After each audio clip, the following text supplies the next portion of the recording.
இந்த வாட்டி எத்தனை பேர் நின்னாலும் நீங்கள் அதை பற்றி யோசிக்கக்கூடாது. நான் உங்களுக்கு சொல்கிறேன், நாம் நிற்கிறோம், நாம் போட்டிடுறோம், அதுதான் இங்கே முக்கியம். நீங்கள் யார்? உலகப் போர், 3வது உலகப் போர் செஞ்ச தலைவனின் பிள்ளைகள் நீங்களும் நானும். 22 நாடுகள் சேர்ந்து ஒரு தலைவனை, ஒரு வீரனை வீழ்த்த போரிடுதென்றால் 22 நாடுகள், உலக நாடுகளை எதிர்த்து 25,000 பேரை வைத்து ஒருவன் போர் செய்தான் என்றால் அந்த போர் உலகப்போர்.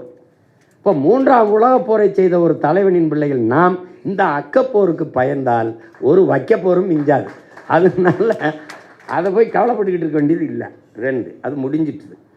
வேட்பாளரில் எந்த வேட்பாளரை எங்கிருந்து கொடுத்தாலும் அவர்கள் அந்த நிலத்தின் பிள்ளைகளாக முதல்ல நம்ம இனத்தின் விடுதலைக்கு போராடும்போது எங்கே நின்று சண்டை போடுறது? ஒரு கிரிக்கெட் அணி இருக்குது, ஒரு விளையாட்டு அணி இருக்குன்னா நான் ஓப்பனிங் பேட்ஸ்மேனாக தான் ஆடுவேன். மிடில் ஆர்டரில் விட்டால் ஆட மாட்டேன். நீ கடைசி விக்கெட்டுக்கு விட்டினா ஆட மாட்டேன். எங்கே விட்டாலும் ஆடணும்.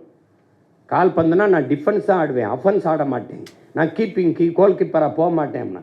ஒரு விளையாட்டு வீரன் தன் வெற்றிக்காக, தன் அணியின் வெற்றிக்காக எந்த இடத்தில் விட்டாலும் ஆடணும். அவன்தான் தளபதி, அவன்தான் வீரன். நீங்கள் அப்படி தான் விளையாடணும். இவரே என் தூக்கி அங்கே போட்டிங்க, தம்பி எதுக்கு 1000 விளக்கில் போட்டிங்க, ஐயாவை எதுக்கு திருப்பூரூரில் விட்டீங்க, அதெல்லாம் உங்கள் வேலை இல்லை. கட்சி சொல்லுது செய்கிறோம். 1000 எறும்பு இல்லை, லட்சம் எறும்பு இல்லை, 1 கோடி எறும்புகள் இருந்தாலும் ஒரே மூளையாகத்தான் இயங்குங்கிறான். நீங்கள் அன்னை இதுவரை தவறாக வழி நடத்தியிருக்கேன்னா நான் சொல்கிறத நீங்கள் கேட்க வேண்டியது இல்லை. நான் இதுவரை சரியாக தான் கொண்டு வந்திருக்கேன் இந்த படையை வழி நடத்தினா நான் சொல்கிறத நீங்கள் கேட்கணும். அப்புறம் தேவையில்லாமல் அங்கே கொண்டாந்து அவரை நிறுத்திவிட்டாப்புல, அம்மாவை கொண்டாந்து தாம்பரத்தில் நிறுத்துறாப்புல, இவரை கொண்டாந்து சைதாப்பட்டு நிறுத்துறாப்புல, அவரை கொண்டாந்து அங்கே நிறுத்துறாப்புல. இதுக்கு எவ்வளவு ஆய்வு செய்வோம்? அதனால இது கோடிட்ட இடத்தை நிரப்புறதில்லை தம்பி, கொள்கை வீரர்களை நிறுத்தி நிரப்புவது, போர் செய்வது. அதை போட்டு குழப்பிக்கிறக்கூடாது. அது முடிஞ்சிட்டது. இனிமேல் இந்த பஞ்சாயத்தை கொண்டு வரக்கூடாது. இங்கேருந்து எதுக்கு உடுமலைப்பேட்டையில் கொண்டு ஒருத்தரை நிறுத்துறாரு, அங்கேருந்து கொண்டு எதுக்கு நிறுத்துறாரு? அப்படி தான் செய்யும் கட்சி, அப்படி தான் செய்யும். மரபை உடைக்கிறதான், மரபை உடைக்கிறதான். ஆதி தமிழரை பொது தொகுதியில் நிறுத்தி வெள்ள வச்சது இந்த நிலத்தில் எத்தனை பேர் வென்றிருக்கான்? ஜெயலலிதா தான் வென்றிருக்கு. அதுக்கப்புறம் கம்யூனிஸ்ட் கட்சி வென்றிருக்கு இந்த மதுராவையில் நிறுத்தி. அது ஒருத்தனும் நிறுத்த கிடையாது. நம்ம தான் தொடர்ச்சியாக அந்த முயற்சியை செய்கிறோம். இப்போ எங்கள் ஐயாவை எதுக்கு நிறுத்திருக்கேன்? திருப்போரூரில் எதுக்கு நிறுத்திருக்கேன்னு நினைக்கிறேன்? திருப்போரூரில் படையாச்சி, பறையர் 2 தான் பெருத்த சமூகம். படையாச்சியை விட பறையர் 2 விழுக்காடு அதிகம், ஆதி தமிழர் 2 விழுக்காடு அதிகம்.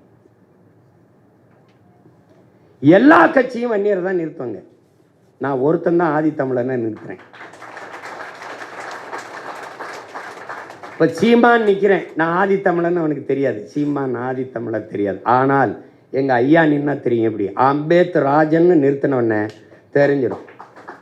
அவன் ஆதி தமிழன்ல ஒரு அறிஞனை கொண்டாந்து நிறுத்திருக்கான்னா அவன் யாழ் போட்டுருவான். போட்டா நான் வென்றுவேன்.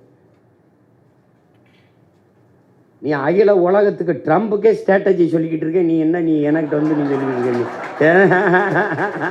என்னடா தம்பி, எதை எங்கே நகர்த்துறது, எங்கே எது? தம்பி ஒவ்வொரு நொடியும் வேலை செய்வோம் தம்பி. நாங்கள் ஒவ்வொரு அணுவும் சிந்திக்குங்க, சும்மா அதை பேசிட்டு கூடாது. அதனால் இந்த சிந்தனை இனி இந்த கட்சிகள் இருக்கக்கூடாது. இப்போ இங்கேருந்து போய் தென்னரசன் போய் கள்ளக்குறிச்சி என்னன்னு பாருங்கன்னா அண்ணே சொல்லியிருக்காங்க, ஆமாம் வாங்க அப்படின்னு சொல்லணும். என்னடா கேரளாவிலேருந்து இங்கே மேலிட பொறுப்பாளர்னு போடுறான், பேசாமல் என்ன வேலை செஞ்சுக்கிட்டு இருக்க? என்ன தம்பி போடுறான்ல, எதிரிக்கு தான் பச்சை மட்டை, உங்களுக்கு இல்லை. ஆனால் உங்களுக்காக வெட்ட வைக்காதீங்க. என்ன தம்பி?